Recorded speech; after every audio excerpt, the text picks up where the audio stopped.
let's try to switch a little bit now the perspective to the car manufacturers or to the automotive, let's say, industry. What is their perspective on the current, let's say, changes? Is that something special actually? I mean, I read a lot about that the German car industry lost their leading position, and they don't have the good technology to compete with Tesla or with even some Chinese manufacturers, and this is something very special. But let's maybe first look from the history, right, on that, because when I read the history, then the German, of course, I mean, they were driving factors to invent the engine, right, and to help there. But the first mass production was happening not in Germany, right? And the strong car manufacturers, the initial ones, were not the German ones, right? It was, I guess, more Ford or Chrysler or GM or who was that? And then in the later there was the competition from Japan, from France, from Italy. Isn't that like currently the same situation, that they just compete worldwide against some maybe new players? But I mean, the Japanese car manufacturers, they are also not so old, right? Toyota and Honda, they came up, and I remember that was also a big discussion if that's kind of the end of the German car industry, right? It was a bit different, of course, then, because what frightened manufacturers there, not only in the car industry, but especially in the car industry, these were the new production methods coming from Japan.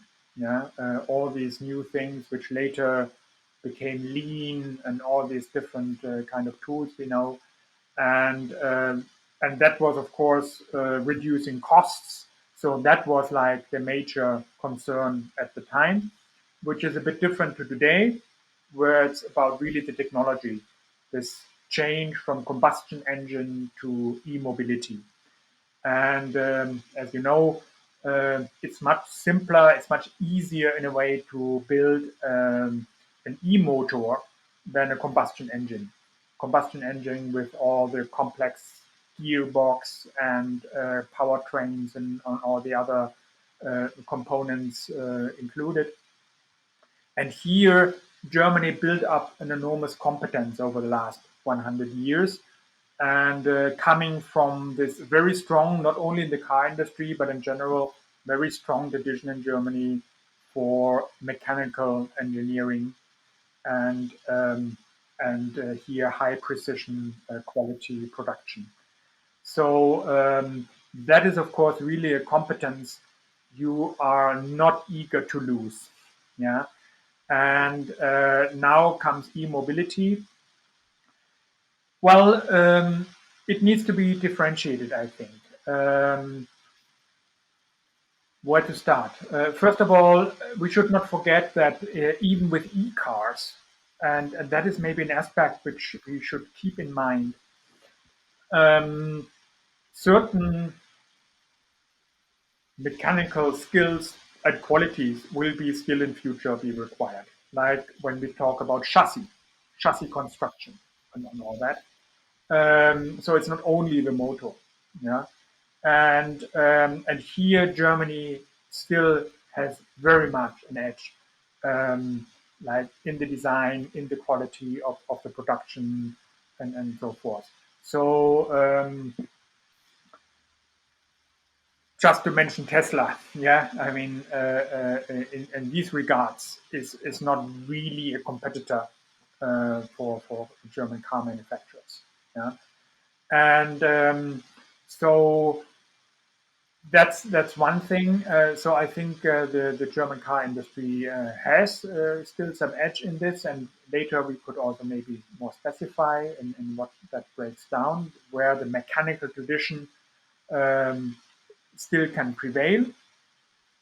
And then, of course, we have this general problem, yes, with e-motor, yes, certain competence in that will be lost. It's no longer that decisive.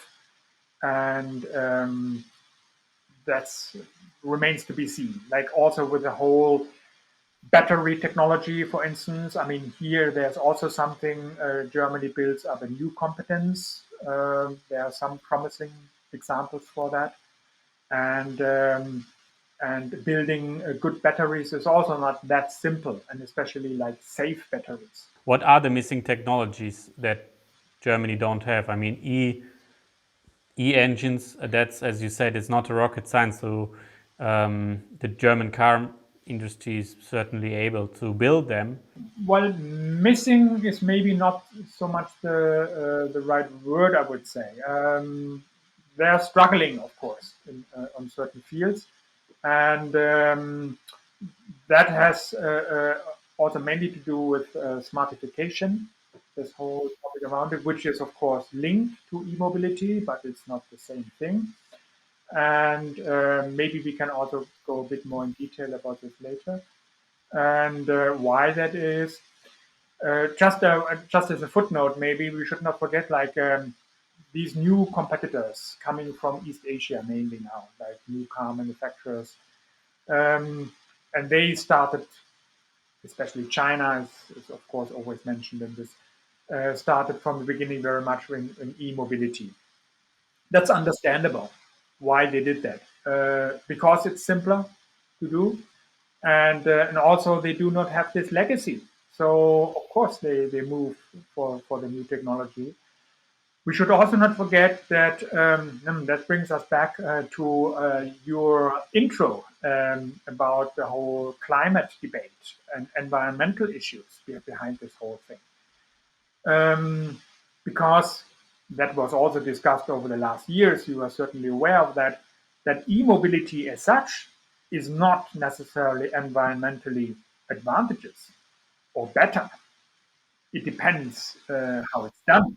Yeah, because even e-cars they need electricity, and you have to produce electricity. So the question is, where and how do you produce the necessary electricity? These new amounts of electricity.